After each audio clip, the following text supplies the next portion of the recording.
दोस्तों देखिए, आज भैया का हम फेशियल का मसाज करते हैं।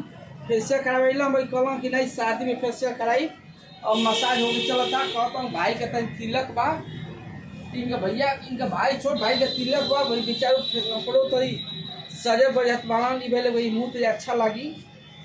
तो आप देख लीजिए, आपको मैं वीडियो में दिखाएंगे।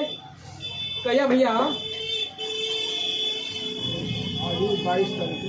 अजू 22 तारीख है, अजू है भैया के जल्दी हम छोड़े के बाद दोस्तों देख लीजिए एकदम से।